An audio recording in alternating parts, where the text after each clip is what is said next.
بسم اللہ الرحمن الرحیم۔ آج کا ہمارا سبق ہے شرح التہذیب، 48واں سبق ہے۔ وَكُلٌّ مِّنْهُمَا إِنْ كَانَ بِسَبَبِ وَضْعِ الْوَازِعِ وَتَعْيِينِهِ الْأَوَّلِ بِإِزَاءِ الثَّانِي فَوَضْعِيَّةٌ۔ تو اس سے پہلے پچھلے سبق میں ہم پڑھ چکے تھے کہ ایک ہے دلالت، ایک ہے دال اور ایک ہے مدلول۔ یہ ہم پڑھ چکے تھے کہ ایک ہے دلالت، ایک ہے دال اور ایک ہے مدلول، اور اس کی مثال بھی ہم کئی کتابوں میں دے چکے ہیں کہ مثلا کوئی آئے اور دروازہ کھٹکھٹائے تو دروازہ کھٹکھٹانا یہ دال ہے، اور جب وہ دروازہ کھٹکھٹاتا ہے تو ہمارا ذہن اس ایک آدمی کی طرف چلا جاتا ہے کہ باہر دروازے کے باہر کوئی آدمی ہے، وہ دروازہ کھٹکھٹا رہا ہے، تو دروازہ کھٹکھٹانا یہ دال ہے۔ اور یہ باہر جو شخص دروازہ کھٹکھٹا رہا ہے وہ مدلول ہے، یعنی دروازہ کھٹکھٹانا یہ دلالت کر رہا ہے اس چیز پر کہ باہر کوئی آدمی ہے جو دروازہ کھٹکھٹا رہا ہے، اور ان دونوں کے درمیان جو چیز ہے اس کو کیا کہتے ہیں؟ دلالت کہتے ہیں۔ تو دلالت، دال اور مدلول۔ ابھی پچھلے سبق میں ہم یہ پڑھ چکے تھے کہ اگر دال لفظ ہو تو اس کو دلالت لفظیہ کہتے ہیں،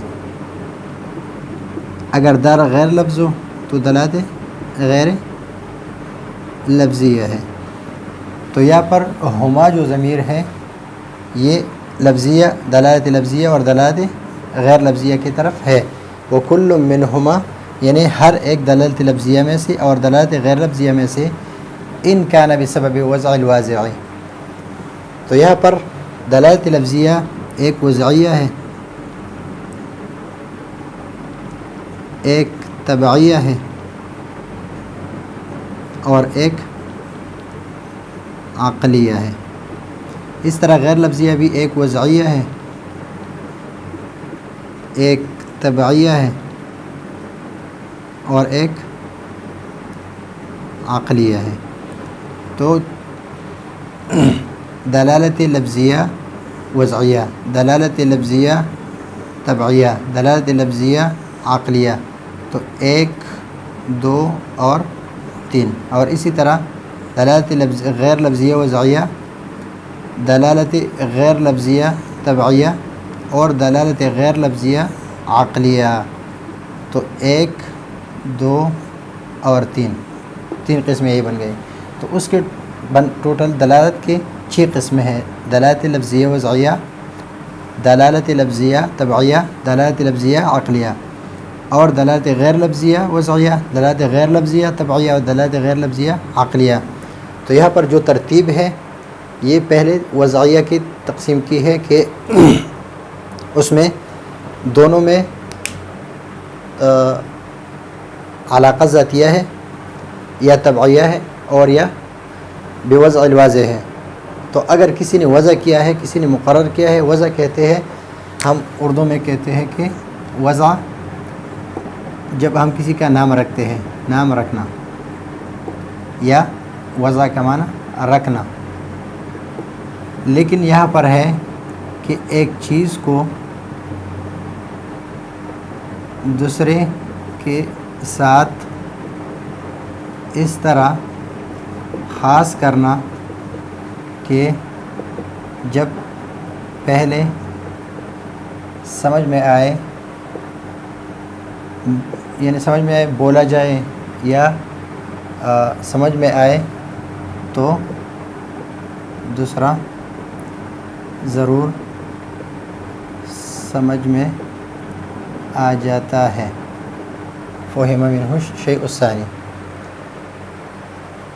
تو یہ ہے کسی نے وضع کیا، وضع نام رکھنا، واضع نام رکھنے والا، کسی چیز کے ساتھ کسی چیز کو خاص کرنا۔ مثلا لفظ زید ہے، لفظ زید ہے، یہ نقش زید ہے، یہ نقش ہے، اور ہم لفظ کی بات کرتے ہیں جس پر انسان تلفظ کرتا ہے وہ زید تلفظ جس پر ہم کرتے ہیں وہ زید. یہ نام رکھ دیا کس کے لیے؟ اس شخص معین کے لیے، اس کے لیے نام رکھ دیا. جب اس کے لیے نام رکھ دیا تو جب بھی اس کا نام بولا جاتا ہے تو اس سے مراد یہی شخص ہی ہوتا ہے. تو اگر سبب اس میں کیا ہو؟ وضع ہو، اس لیے کہ جب ہم اس کا نام لیتے ہیں تو یہ ہمارے سمجھ میں آ جاتا ہے. وتعیینہ الاول بإزاء الثانی، اور معین کرنا اول کو دوسرے کے مقابلے میں، تو اس کو کیا کہتے ہیں؟ وضعیہ کہتے ہیں. تو یا تو لفظیہ وضعیہ ہے، یا دلالت لفظیہ وضعیہ ہے، یا دلالت غیر لفظیہ وضعیہ ہے. تو دلالت لفظیہ وضعیہ کی مثال زید ہے. دلالت لفظیہ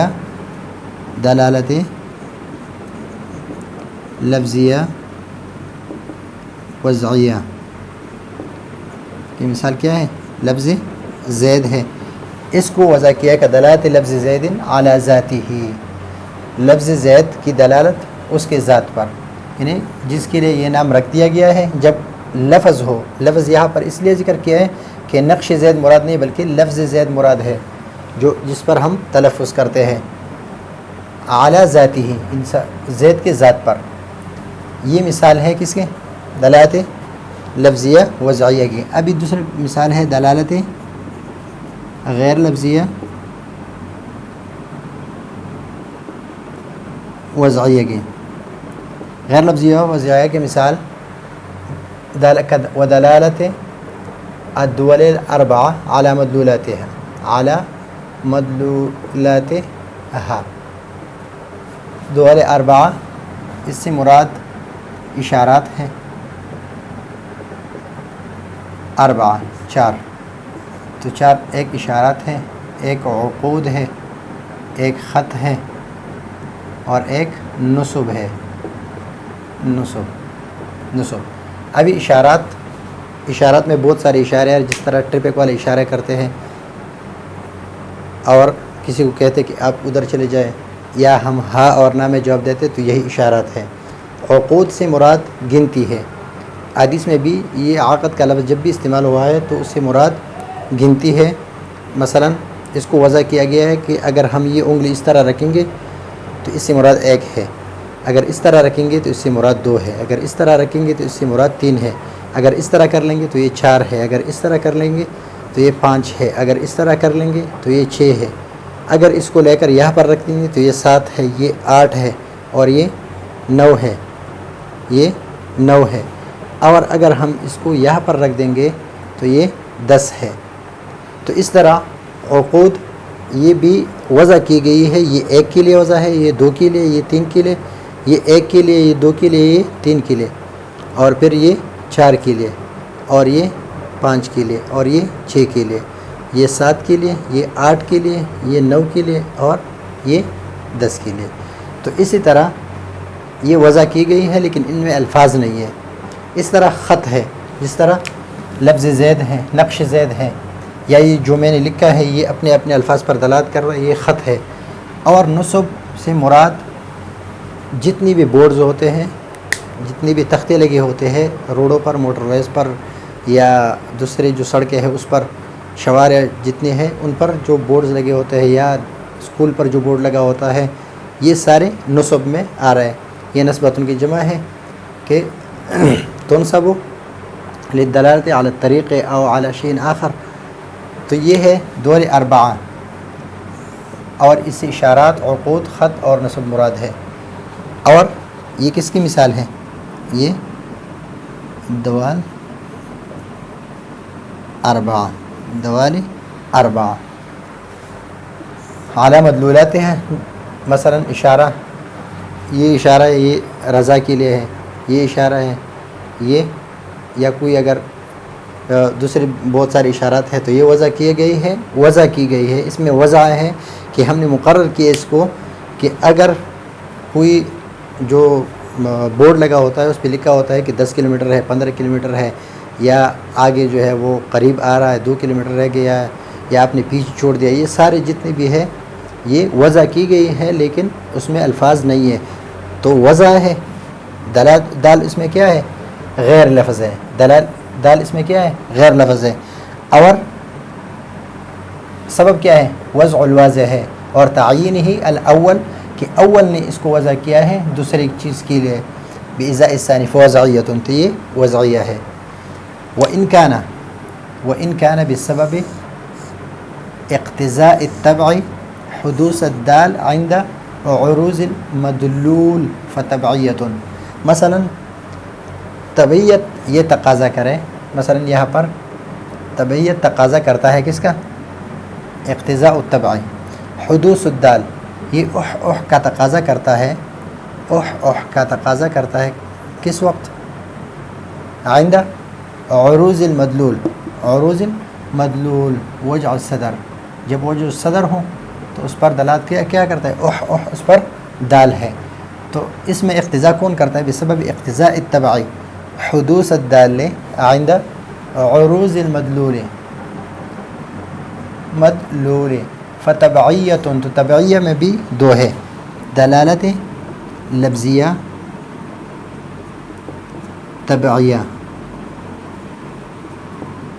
یہ یہ انسان اس پر تلفظ کرتے ہیں، انسان کی زبان سے جو بھی بات نکلتے ہے اس کو لفظ کہتے ہیں، اور انسان اس پر تلفظ کرتے ہیں، تو اس وجہ سے یہ لفظیہ ہے۔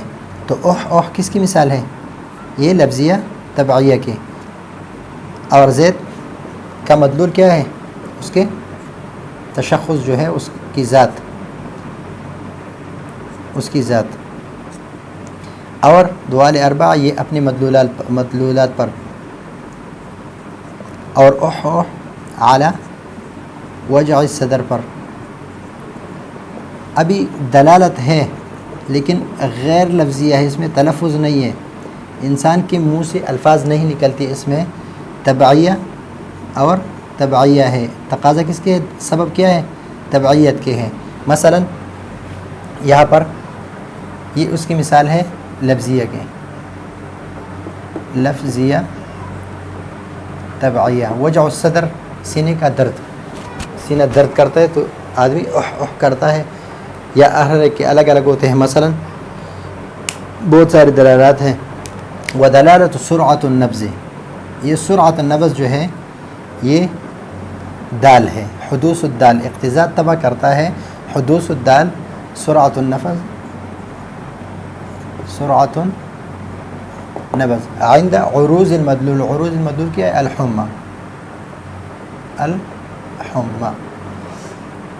بخار، جب بخار کے پیش آتے ہی طبیعت جو ہے یہ تقاضا کرتی ہے کہ نبض کی سرعت کی تقاضا کرتے ہیں، تو اس وجہ سے یہ غیر لفظیہ، اس میں لفظ نہیں ہے، اس لیے کہ نبض جو ہے یہ لفظ نہیں ہے، بلکہ جب ہم ہاتھ رکھ دیتے ہیں تو اسے پتہ چلتا ہے کہ نبض تیز چلتا ہے۔ وَإِن كَانَ، اگر اس میں بسبب امر، ایسے امر ہو غیر الوضع والتبع، یہ نہ اس میں وضع ہو اور نہ تبع ہو، بلکہ اس میں علاقہ ذاتیہ ہو، علاقہ ذاتیہ اثر اور مؤثر کا ہو، تو فالدلالۃ عقلیۃ، تو وہ کیا ہے؟ عقلیہ ہے، نہ تبع ہے نہ وضع ہے، تو کیا ہے؟ عقلیہ ہے۔ صرف عقل یہ فیصلہ کرتے ہیں، کدلالت لفظ دیز، کوئی ہے باتیں کر رہا ہے، دیوار کے پیچھے ہے، تو ان کے منہ سے الفاظ نکلتے ہیں، تو دال کیا ہے؟ لفظ ہے، دال کیا ہے؟ لفظیہ ہے، دال لفظ ہے، دال اور سبب لفظیہ ہے، اور فیصلہ کون کرتا ہے؟ سبب کیا ہے؟ اس میں عقل ہے، تو عقلیہ۔ اور دلالت اگر غیر لفظیہ ہو، غیر لفظیہ اس میں تلفظ نہ ہو، اور فیصلہ کون کرے؟ عقل کرے، بسبب عقل ہو، تو غیر لفظیہ عقلیہ، غیر اس کی تبع سرعۃ النبض اور الحمى، بخار۔ اور یہاں پر لفظ مثلا لفظ دیز ہے، اور یہاں پر دعا ہے، دعا آپ نے دیکھ لیا، تو آپ نے عقل نے کیا فیصلہ دیا کہ یہاں پر آگ ہے، مدلول اس کا کیا ہے؟ یہ دال ہے اور یہ مدلول ہے، تو جو دال ہے بسبب غیر لفظیہ ہے، یہ غیر لفظیہ ہے دال، اور سبب کیا ہے؟ اس میں عقل ہے، تو عقلیہ ہے۔ تو یہاں پر کدلالت لفظ دیز المسموع وہ ہو لفظ دیز. دیز سے مراد یہ ہے کہ غیر محمل الفاظ ہو کہ جس کے معنی آپ کو معلوم نہ ہو لیکن انسان کے منہ سے نکلے ہوئے الفاظ ہو. مسموع من وراء الجدار, دیوار کی, من وراء الجدار, دیوار کے پیچھے, علی وجود اللافظ, لافظ یعنی تلفظ کرنے والے کی وجود پر دلالت کرنا. اور یہ غیر لفظیہ کی مثال ہے, غیر لفظیہ کی مثال ہے کدلالت الدخان, دخان دھوئے کو کہتے ہیں, دھواں, علی النار, آگ. تو یہ ہے آج کا ہمارا سبق. دلالت کی 6 قسمیں, پہلے 2 قسمیں ہیں لفظیہ اور عقلیہ, اور بہرحال ہے کہ 3 قسمیں ہیں, تو کل جو ہے وہ 6 قسمیں بنتے ہیں. یہی ہے آج کا ہمارا سبق.